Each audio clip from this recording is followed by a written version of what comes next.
and welcome to the Parent Whisperer podcast. I'm Richard Ramos, your host, and today I'm excited to have a special guest.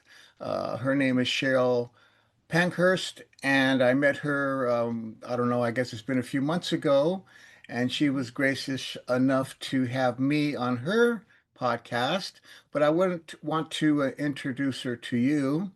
Cheryl Pankhurst is a speaker, best-selling author, educational strategist, and family advocate, and the founder of Insight to Impact.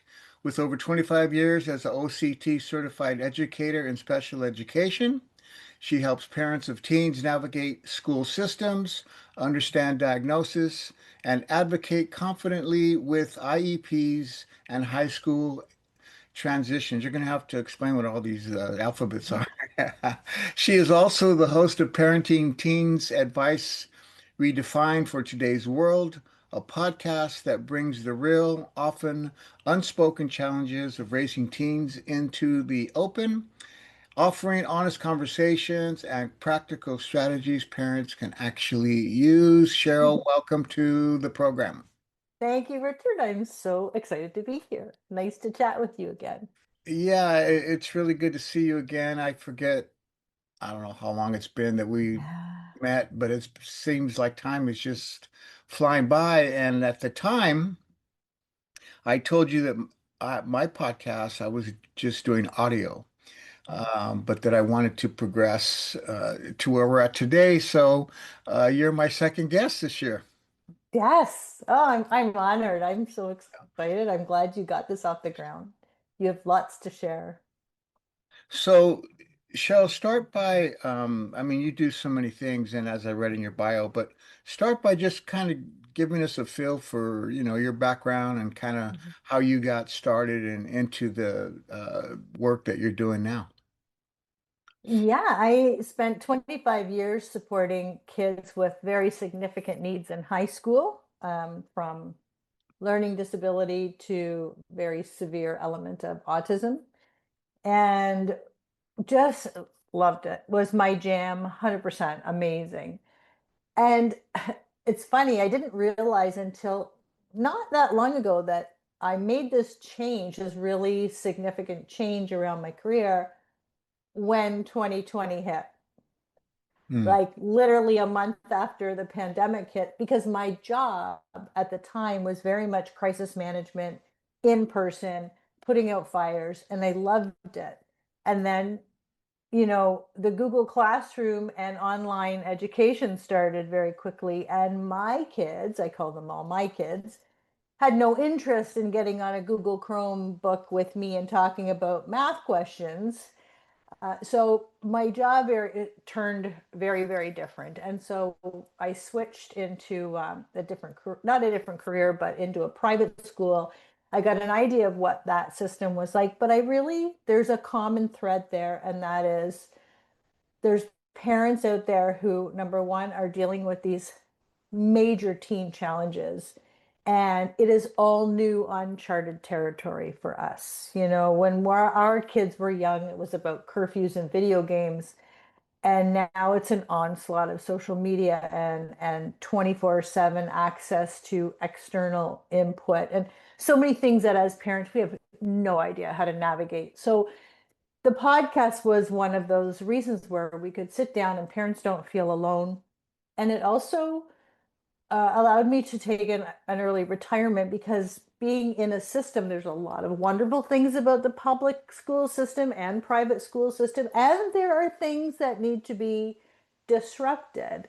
And you can't disrupt anything when you're still working for the system. So it was time for me to get out and take everything that I knew, everything that I saw that I think was a problem. And a big one of that was that parents just don't know, they don't understand what's happening right now, and not in an unintelligent way. It's just uncharted territory, like I said. Or they feel like they, have kids that just get this diagnosis, really struggling in school, and they don't know what to ask for, what their rights are, what the fine line is between younger grades and high school, and cutting the cord. So, long story short, that's where my advocacy program comes in, and consulting. and the podcast, which has been going on, I guess, about 2 years now, and it's the joy of my life because I get to meet people like you and we get to have amazing conversations. Yeah, likewise, likewise. So it is amazing. When we were younger and we were kids, and it was pretty much kids could depend on their parents to be more knowledgeable of what they were learning in school, and just things like you mentioned. There's so many things in life going on, but it's Mhm. like parents could be helpful as opposed to what you described, and I've run into as well. The ignorance, again, it's not because of a lack of wanting to know Yeah, but part of it is just so busy, busy, busy, busy, the way life is yeah. much faster now. But also just the things that are in the world with AI and digital, the world we live in, and a lot of parents are not accustomed. How have you found that? Yeah, it's an onslaught of information. And I find that there's a couple of layers to this. And I think if parents can kind of shift their perspective around, and I was the worst when my kids were young, I was like the Google monster. I never said to my kids, "Oh, I don't know. Let's figure this out." No, no, I'm the mom. I needed to have all the answers. So wrong. And so now I think if parents can kind of let down that guard, because I think it is, instinctive to be that way, and say, you know what, I actually have no idea. Let's figure this out together. Yeah, And that way they feel very empowered. And you are now vulnerable and you're teaching them vulnerability. Like it's okay to say, I have no freaking idea what this shit is, right. but let's talk about it together. Let's figure it out together. So we're getting the same information. And now your kids, if you're silent, your kids are going somewhere for information. That's But right. you want them to get it with you or from somewhere else. Yeah. And I find too, I've been noticing this a lot lately as I'm in a lot of these parent Facebook groups, which I think are fantastic for people who are like looking for a great place for March break or, what's the best thing to get my 18-year-old for a birthday. But I'm finding that parents are asking them really deep questions Hmm. to a whole group of people they've never met, have no idea what their values are, have no idea. And they're asking questions like, oh, how old was your daughter when they had a sleepover with their boyfriend? And I can't even participate in it anymore. I'm just like, oh, okay, I can't. Because what are you asking? You're asking, or when they started to drink in your home, or you're not standing steadfast in your own values. You're relying on complete strangers. You have no idea who you're asking to Yeah. get a vote to either validate your answer or to give you some kind of credibility. See, this is what they did. Or because you're too, sorry, chicken to Hmm. parent in your own values. Yeah. I think that's so important. When you go through these groups, Richard, I can't even look anymore. I'm like, I need to create my own different community because I can't. I Yeah. can't. What would you say the age group, uh, round figure? These that are asking really for their values from an online group of people that they really Yeah. don't know that well. What is it? Just range all over the place, or is I it? would say 15 to 18, 19. And, you know, it, That makes it, sense to me. it scares me. It scares me because Yeah. I think, and here's the long-term effect. When you make a decision with your kid based on someone else, you can't stay steadfast in that decision. You're going to waffle all over the place because you don't have internally, your kid's going to know, oh my God, I could change her mind on this one. She has no idea what she's talking about. Well, yes, because, like we waffle. But if we're like, no, this is how our family works, Right. and you don't have to like it, but this is how our family works. Right. And that's Yeah. just the way. And if that's a value you hold tight, you come across with the energy that this is the value and this is the standard the family holds. Yeah, I've been speaking a lot about that, the family values, and as you mentioned earlier, together going online if we're going to learn about something, or parents being curious. What is your kid into? Rather than shaming them or, trying Yeah. to get them off it, be curious about it and, learn what they're learning. But this thing about values, yeah, I keep trying to emphasize to parents that if we're not, living and teaching and insisting on the values that we have, then they're going to learn it from somewhere else. That's And it's right. not that we're trying to force. Obviously, our children, when they get older, they got to make up their own mind. Mhm. But at least when they're smaller, we're talking about that you're Yeah. inculcating them, you're, indoctrinating them. This is what we hold dear. This is what we believe, Yeah. but of course, most of all, that we're actually living it, so there's not a, one person in public and another person Mm. privately. Yeah.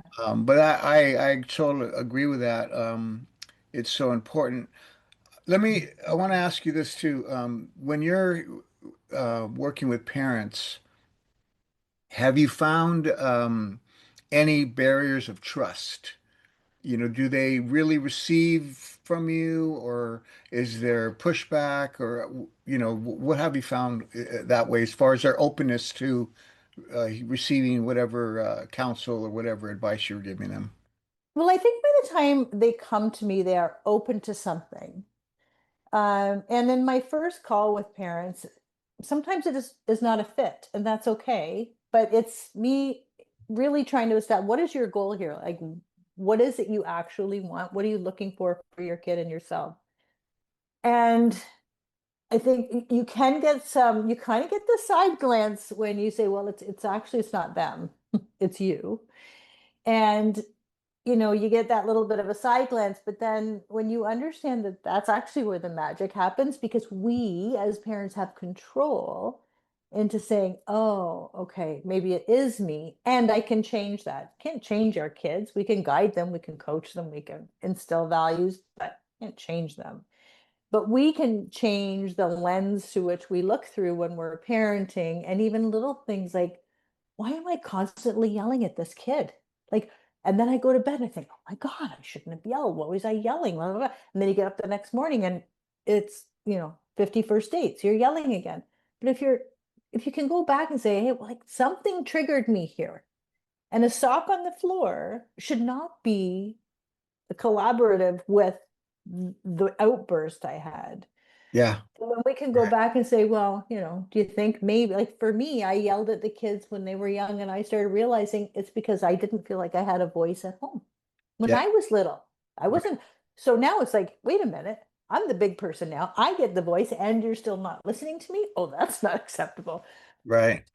So I'm in the same place as other parents where it's like sometimes we just need to put a different lens on, shift things, and find out what's Yeah. triggering us. Yeah, I think that's such an important thing. And of course, in Parents on a Mission, we emphasize it's really all about, us as parents.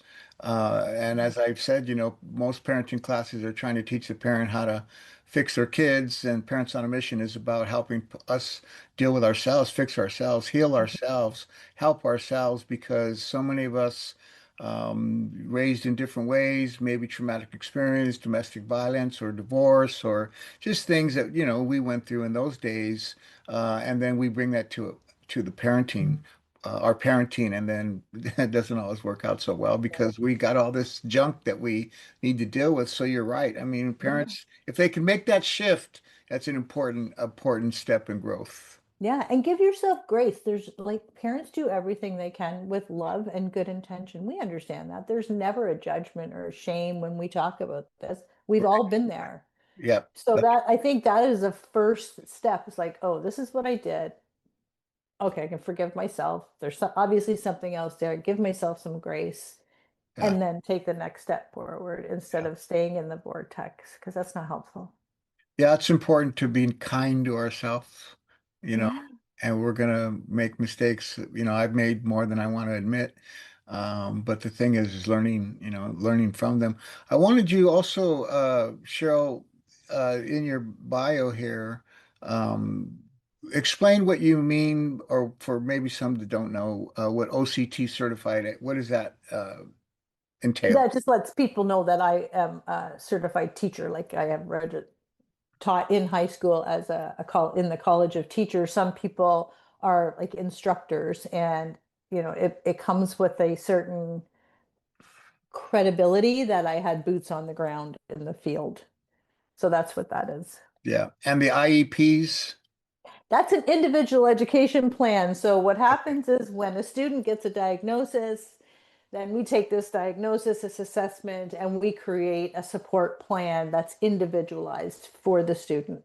And they have it in the US and Canada. I think US is like a 504 plan. In Canada, it's IPRC's, a review placement, and then IEP. So it's an individual plan that goes with the kid and changes all the time depending on the supports they need or the strengths they build.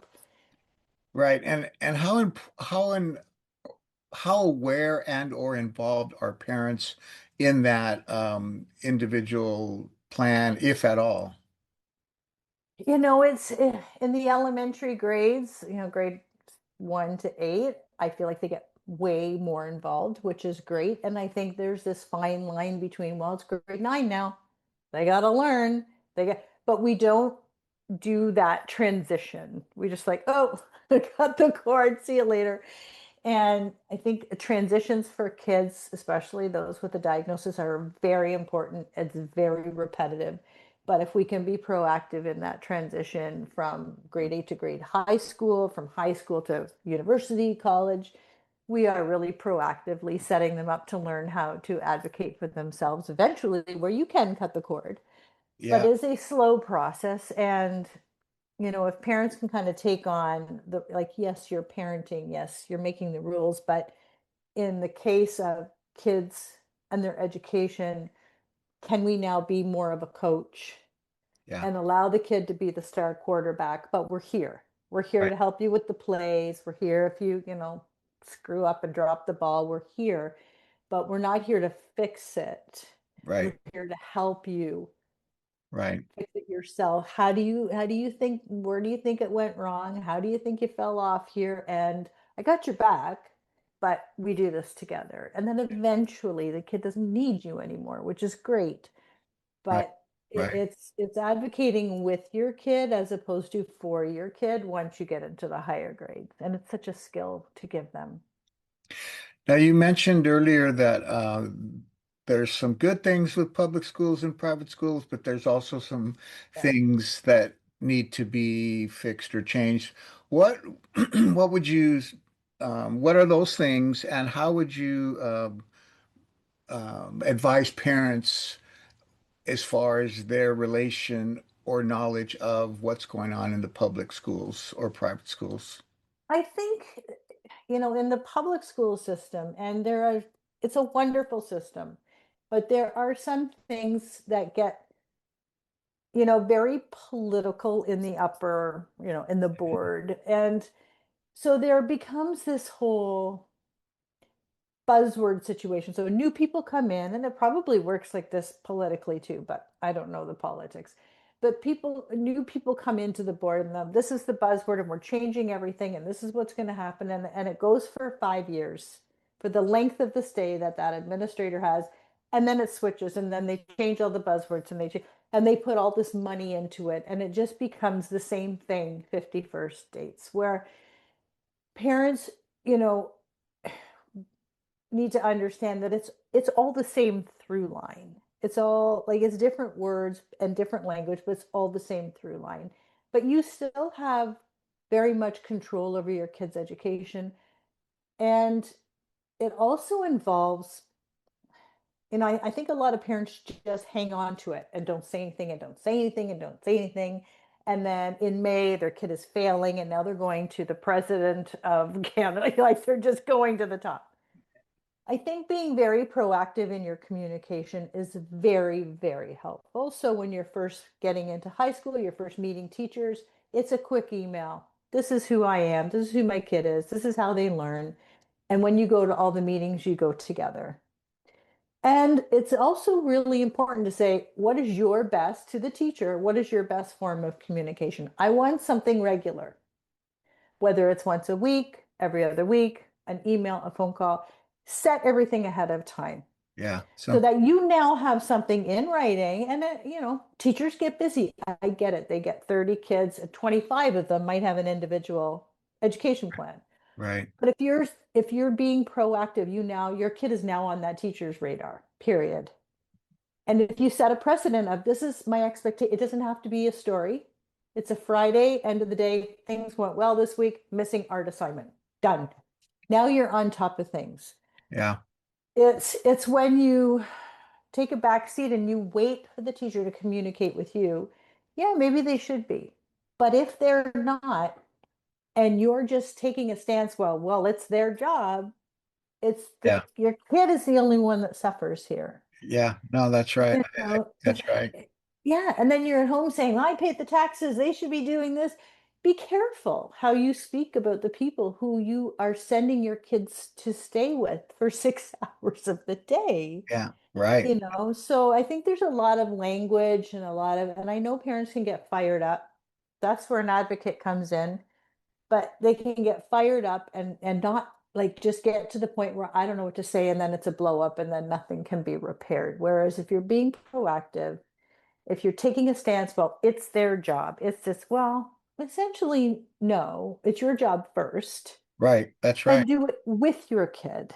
Yeah. And if a teacher messes up or misses out on communication, then you're there. Hey, listen, I thought we were going to email every Friday. I'm sure it's busy, but can you just, and then you start the process again. Like Right. it's not going to be perfect. And it's the same in private system.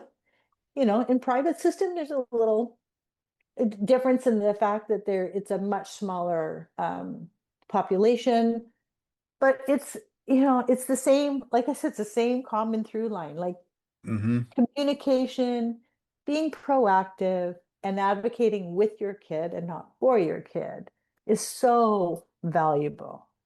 Yeah, it really is. And it's just up to the parent to be responsible and to use Yeah. their authority as the parent to be in touch with and speak to and be engaged with what's going on in the education of their children. I think that's, Mhm. really, really important. Um, Now, you've written books, should I say? A book or books? Just literally, I collaborated in an anthology about Okay. autism awareness day is April 2nd, and those are the kids I worked with very closely, so a special place in my heart. So the book is Daring to Belong: Autism Stories of Connection and Community, and or sorry, courage. And all the proceeds for the book are going back to autism, but it's always been my bucket list to write a book, and with time constraints and all of that, this was like, okay, I got my foot in the water. So it's really Oh, exciting. And great. So now, yeah. so you're saying this is just new for you? This is newly published? Yes. Wow. Official publish is April 2nd. It's out on Kindle now, but the All official right. publish, yeah. So I've actually Congratulations. created on my podcast now an autism series. So there's going to be 8 guests related to autism or kids with autism for the next 8 episodes starting Okay. tomorrow. Yeah. And well, we'll make sure to include those. Now, the show notes or the links that you gave me, will it have that Yeah. reference to the It'll book? have the links to the podcast. It should have a link to the book. And so as soon as you get a link to the podcast, you can't miss it. Yeah. Okay, great. Yeah, no, that's good. I should mention that Cheryl is in Canada, Yes. and she's Canadian, and so, uh, but I believe where you tell me, Cheryl, the school systems are pretty much the same as you. I believe so. I mean, I talk up to a lot of podcast guests who are from the US, and it sounds very similar. There are some differences, but the underlying supporting your kid and with your kid and communicating with all of that is the same. Doesn't matter what country you're in. Okay. Yeah. Now, going back to your book, are there one or two or three? I'm sure there'll be parents listening to this that may be dealing with autism. Any pearls of wisdom or points you want to make as far as what you've come across and what you've written? Yeah, well, my point, my part of the chapter is basically if they could, they would. And if they can't, it's not because they're choosing not to. And I think a lot of, especially old school grandparents or old school teachers, come up with this, oh, they're just pushing your buttons and they know how to manipulate and they're having a temper tantrum to get out of math. And they're so far off the truth. When our kids are on the spectrum, picture it. No 16-year-old kid wants to toss a desk in the classroom and be that center of attention. They just want to be, and in their words, normal. Right. So I think if we put a lens on when we see parents who are struggling with what looks like a temper tantrum in the store, instead of getting out your phone and taking a picture, maybe say, this is just, can I help? What can I do? Because it is somebody who, first of all, is doing this 24/7, but these kids are not having dysregulation because they choose to. It's because they can't function in the way that they're expected to. They know it. And this is their form of communication. And so if we can look beyond the behavior and realize Yeah. that if they could, they would, but they can't. So we need to figure out what the can't is. It really changes how we support our kids and our families who work and live with our kids all the time. Yeah, it's got to be so challenging, and that just takes a lot for the parent to, for them to be, helping themselves, working on themselves, because I can imagine, I don't know, I've never dealt with that, but it would be psychologically and physically and emotionally exhausting Yeah. because I think you tell me again, it seems like it's just an ongoing situation. I don't know, is there times of uh, I don't know what the word is, just times of where they're not dealing with such a high level of care or this or that, I don't know how it goes, but it just seems like it's so intense. Or am I not, is that Yeah.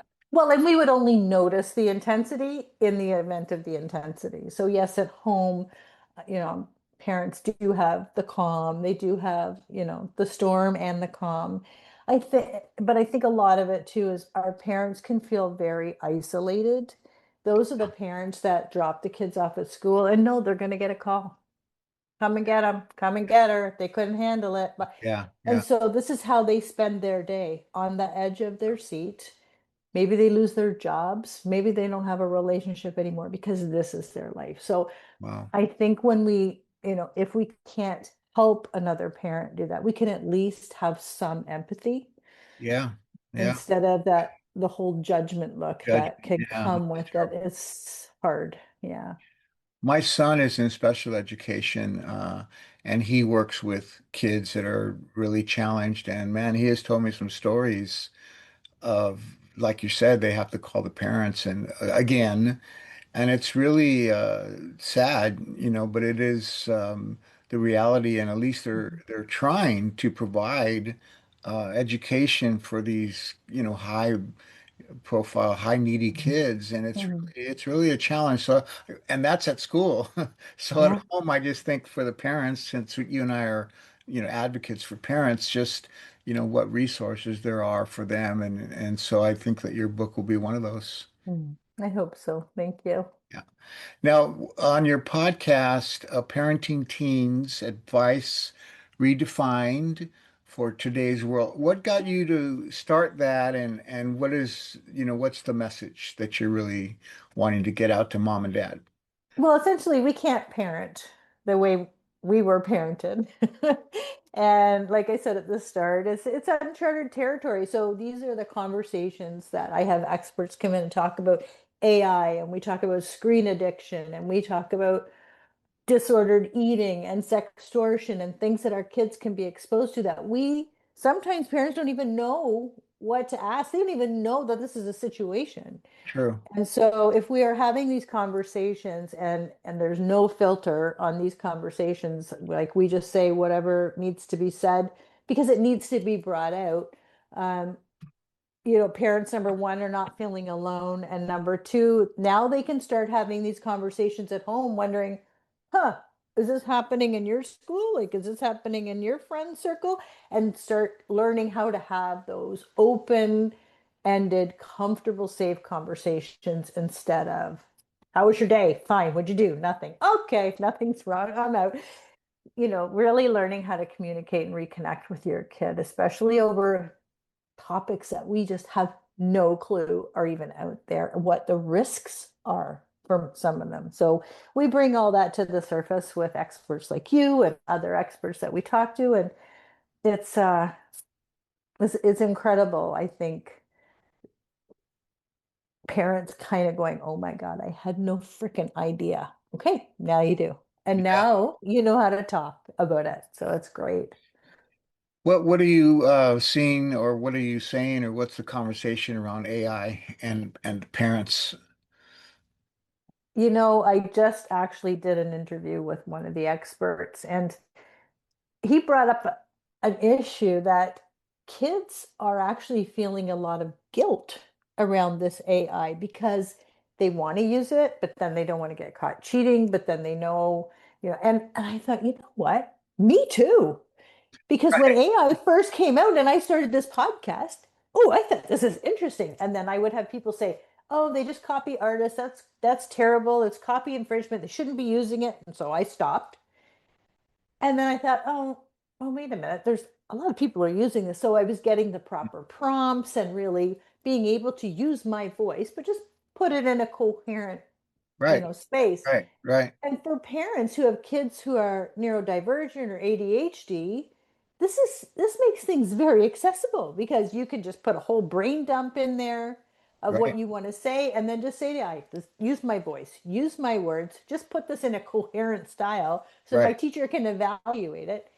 And then that just makes it accessible. You have kids who don't even start things because they're so overwhelmed. Their executive functioning is gone. They can't finish a sentence because their brain is like they know, but getting it on paper, they can't demonstrate that they know. So I feel like it also gives us some accessibility Right. to disability as long as it's used properly. And because parents don't know about it, those are the conversations like, let's figure this out together because I don't freaking know either. Right. So yeah, there's curse and there's blessing, right? Yeah, it really is. It's really challenging, and it's just going to get more and more and more. I think the next version is called AGI, which a lot of people have a lot of reservation about, artificial generated intelligence. In other Oh words, where the God. machine is just, well, the computer is just teaching itself more, and ultimately, I don't need you humans anymore. I don't need you to program me. I'm done with you. I've got what I need, and now I'm generating my Oh, own, good God. you know, and that's like the next version, which some of these, technocrat experts are saying is going to get rolled out either this year or next year, and then it just goes on from there. So I am concerned about that, and trying to both influence my grandkids now and my kids. My kids are all, Yeah, they're young adults. Uh, right. to raise awareness, I find it challenging right now because I don't think the public, and specifically parents, not all, obviously not everybody, but many of them, as we're talking about education and their unawareness of what even goes on in the classroom and Mhm. what's being taught and things like that, then you have artificial intelligence and the accessibility, easy, anybody can, Yeah. can access it. And I find, yeah, I'm a little, I'm trying to find a way, and maybe you can help me, I don't know, Yeah. to bridge that gap with parents, to get them Yeah. uh, to understanding, like, this is going to have a huge impact on so many areas Yeah. of our life and our children. I just spoke to having an interview with an expert, and I will name him because his book is called Family Through Lines, and it's exactly what this is. His name is Mike Whitaker, and I'll tag him in the show notes so you could. It is a fantastic book, and I can tag the episode. It's so not, and things that you did not even I mean, I've been talking about AI with a lot of guests and a lot of different people, and he just shed the reason we do the podcast, shed another light on a perspective I had no idea. And so great, now I can start talking about that. Like that's what it's all about, right? Just Right. getting the word out there so people like you don't when you don't even know what to ask, you know what's out there. Oh my Yeah. God, what? Yeah. Okay. Yeah. Yeah. No, Yeah, that's a great resource. Yeah. If you yeah, could, put it in the, or tag it, like you said, absolutely. that way, I'd like to read it Yeah. myself. Oh, it's a great book. It's a Yeah. great book. Highly recommend. So, Cheryl, we're coming to the end of our time with you. I really appreciate you taking the time. I know you have other commitments. So, Oh, is there honor. anything you want to, share, last thoughts you want to give, and also where can people connect with you and find you online and, your books, Sure. your podcasts, all of those things. Well, everything will be on the website. So that's CherylPankhurst.com. Any questions, support at CherylPankhurst.com is an email I'm always responding to.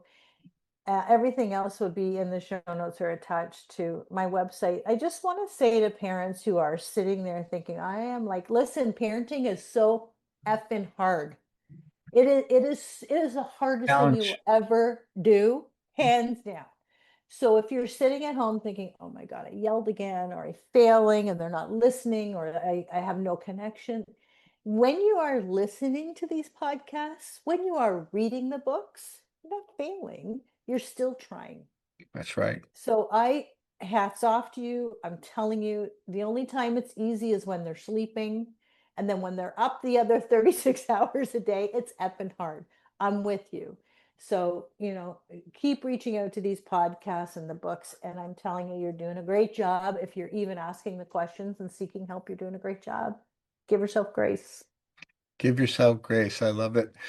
All right, Cheryl, thank you so much. And everybody, you've been listening to the Parent Whisperer podcast. I'm Richard Ramos. And along with Cheryl's, we'll put her information in the show notes so that you can access her information. And also don't forget to go to my website, the richardrramos.com. There's free resources there. My books are there. The online course are there. So we just want to be resourceful to you, mom and dad. We Mhm. want to help you. That's all. There's no judgment. There's no shame. We're like Cheryl said, this is what else is harder than this? It's being a Nothing. mom and a dad. And Yeah. for those of you grandparents, we also have a role to play. But Hmm. I want to end with this, as I always do. Remember this: Parents on a Mission is not for bad parents. It's for good parents who want to get better. Hmm. See you next time.